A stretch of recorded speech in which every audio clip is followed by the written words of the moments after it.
Hello everyone, I'm Jean Guesdon and I'm super happy to be with you today for this special anniversary video for Assassin's Creed 2. I worked more than a decade on the franchise, and before becoming the creative directors of Assassin's Creed 4 Black Flag and Assassin's Creed Origins, I had the privilege to be part of the team as a game designer who developed during 2 years Assassin's Creed 2 that was so important in the development of the franchise. So hope you'll enjoy it and that you will discover some secrets and insights on how the team built together this incredible game.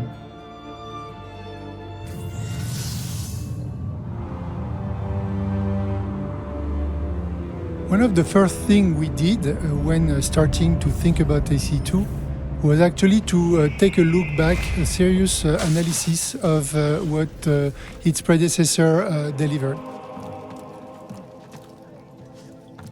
So if we go back in 2007, AC1 just came out and it was a huge success. We knew we made something very special. The narrative was unique, the visual beauty was stunning, players really enjoyed the parkour, and basically the team knew it could do much more and much better. Because for AC1 we were developing also the engine at the same time. And so now we would benefit from the stability of the technology to really deliver the full vision of what Assassin's Creed could become. What we started to do was to identify the gameplay pillars of the game. What was making Assassin's Creed so special as a video game? And the three pillars that really stood out were definitely the free run, so this ability to climb everywhere, to run on rooftops, etc., was the fight, and was also the social stealth.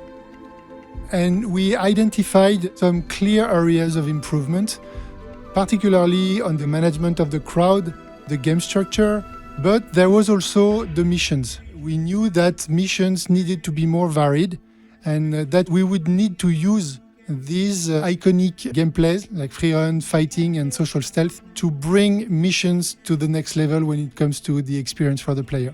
Are you ready to test yourselves with a game of speed and endurance? So we made our mind clear on the things that we wanted to keep and build upon, and on the things that we wanted to clearly improve. So the first question was, do we keep Altair and continue in the same setting? And internally there were some debates because Altair was well received.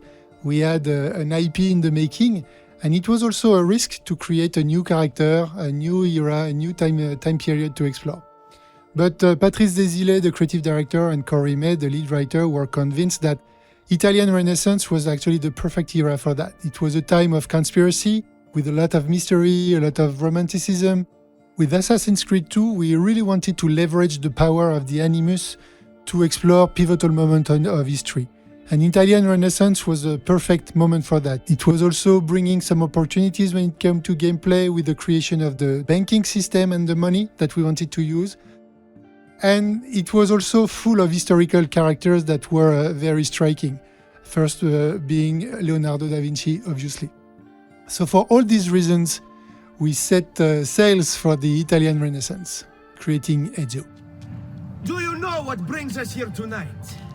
Ezio is so memorable for so many players because he's a human first. You meet him as a baby and you follow his development literally from a teenager to adult to assassin to leader, and this was really the initial idea of AC2.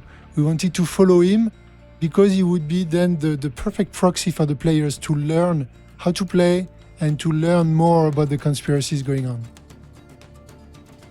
He's a young noble that is reluctant to authority, that likes life, to play with his friends, to fight alongside his friends, to has good relationship with his brothers and sister and family, and he's really carefree and enjoying life. Quite the opposite of the cold assassin that Altair was. The birth of Ezio is a very important scene, because not only it is rare to actually see your hero as a newborn baby, but it's also the very first tutorial of the game. Assassin's Creed at that time had a very particular control scheme that we called internally the puppeteer, where the 4 face buttons would actually represent the different parts of the bodies, the legs, the 2 arms, and the head. And this is what, as a player, you're asked to do to literally bring Ezio's to life. First, you're asked to move his legs, then his right arm, then his left arm, and then finally have him cry using the Y button for the head. Listen to him. A fine set of lungs. And what shall we call him, my love? Ezio. Ezio Auditore da Firenze.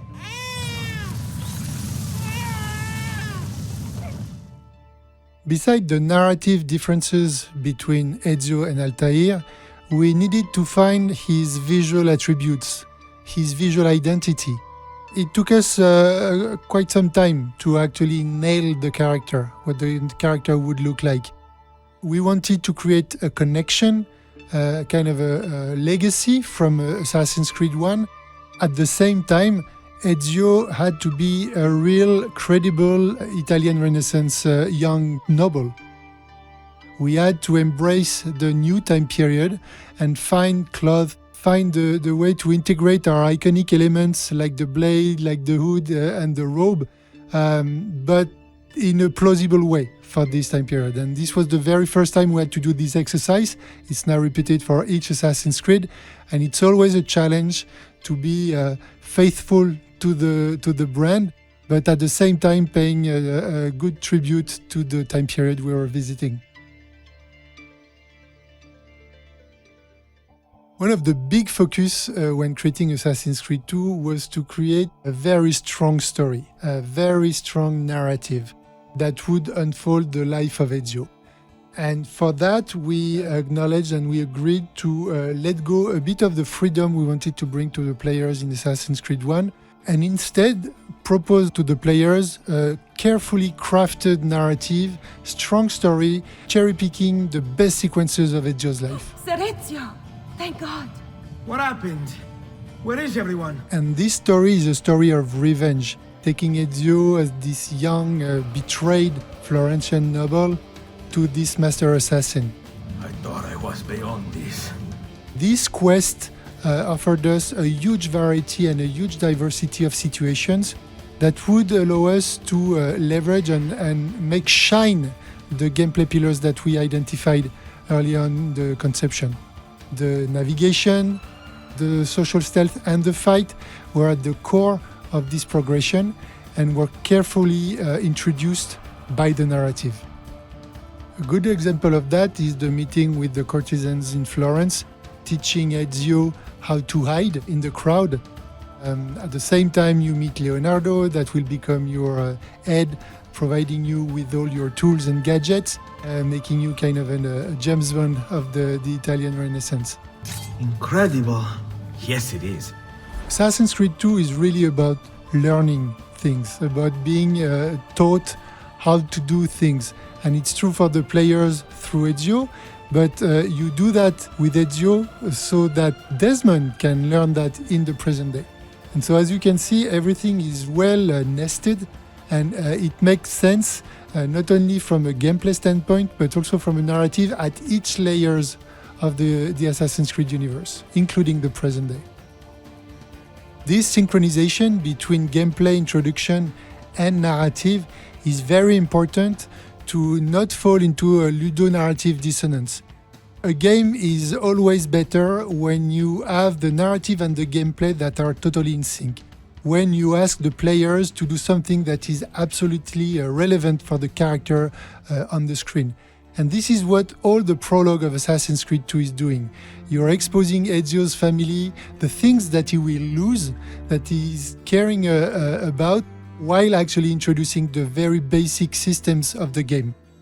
And it also keeps the capacity to bring some very striking and memorable moments like the betrayal of his family, like the hanging of his father and brothers, that really kickstarts his assassin's journey. Father! I'll kill you for what you've done! To illustrate that, I really like the scene when Ezio actually entered the hidden room of his father and find the robes and the equipment and the gears of the assassins. It's new to him. He's discovering that his father had a secret life, and it's a very highly symbolic scene. Ezio's taking his father's robe, he's literally becoming an adult, entering a new life.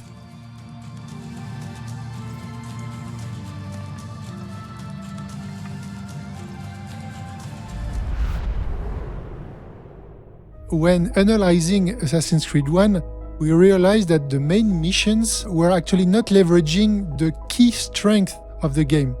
And this we wanted to correct with Assassin's Creed 2. This is why we clearly identified the three game pillars, navigation, combat and social stealth, to make that at the center, to put that at the center of the game and have all the other systems and missions and enemies and whatnot support these, because this is where the game would shine. One of the very first prototypes we made was about improving the social stealth, allowing players basically to blend with every group of NPCs, but also controlling them, using them as a tool for the players so that they could express themselves. On the navigation aspect, we focused a lot on increasing the climbing pace for more comfort. We knew that buildings were much higher in Florence and Venice than they were in Jerusalem and Damascus, and so we needed to fasten the climbing. Adding also some gameplay elements like the corner swings to make navigations along the facades and the buildings much more smooth and fun. For the combat, we added a lot of moves, new weapons, enemy archetypes, also the ability to disarm an enemy and finish him with his own weapon, which was super cool. We managed to interconnect everything based on the three key gameplay pillars, because the enemy archetypes were built to challenge you on these pillars. The agile enemies were challenging you on the rooftops. The brutes were the big armored guy, quite hard to beat in the combat. While the seekers, the guys with their big spear, was actually hunting you in the haystack or in the group of citizens. On the positive side, you had your allies with the factions, with the thieves helping you in the navigation, the courtesans in the social stealth, and the mercenaries for the combat. And if you look at side missions, they were also designed to challenge you on these three pillars. The tombs, the secret tombs, the letter deliveries were challenging navigation, the beat-up missions were for the combat, and the assassin contracts for the stealth. And this is how we managed to interconnect all the systems of the game, making Assassin's Creed 2 a very coherent experience, from the narrative to the introduction of the gameplays and all the variety of activities that were actually leveraging the strength of the game. At this moment, roughly end of 2008, we felt that we really strengthened the core experience, and we're quite happy about that. But we actually wanted to go further in order to leverage to its maximum this fantastic time period. And this is why we actually worked hard to broaden the experience with a bigger variety of things to do and locations to visit. And this is when we added the tombs, the secret locations, the exotic missions with the flying machine of Leonardo, with the caravan chase in the mountains, also with the Subject 16 puzzles, allowing us to dig deeper in the lore. Another addition that we brought to the game was the light RPG system of Monterey Journey. We already had the place where we would meet, hey, it's me, Mario, our uncle, that would tell us more about the assassins, but the place was the perfect location actually to let Ezio spend his money. Because for the first time in the game, we had an economic system, and so you would gain money, loot people, gain money when doing missions, and we needed some place where to spend this money. And Monterey Journey, which is the familial domain, was the perfect location for that. This mansion really became the hideout of Ezio, and the place for the player to look at all its successes. You could see your weapons, your collections, and also support the time period once again with your collections of paintings and souvenirs from the era. This system was also at the root of what became the rebuilding of Rome in Brotherhood. One thing that is super important with Assassin's Creed 2, I think also, is the fact that this game really set the fact that we were actually creating more than one story. We were creating a universe. And we were creating a very coherent universe. This is why we created the Vault in Monteriggioni, where you would discover statues and tombs of ancient assassins. This was meant to show that this brotherhood existed for a long time period and in many different countries, hinting to many different stories for the future. So in the past, you create the connection between Altair and Ezio, with the Codex, for example, with all these assassin tombs, but the artifacts also, the Apple of Eden and the Staff of Eden, are actually the connection towards another layer, which is the first civilization. This is the first time we meet with Minerva, and this is actually sending the message that there is always something new to discover in the Assassin's Creed universe. Even in the present day, when Desmond actually realized that there was a Subject 16, and he is himself Subject 17, which makes the conspiracy, which makes the present day narrative layer, even more intriguing and full of opportunities.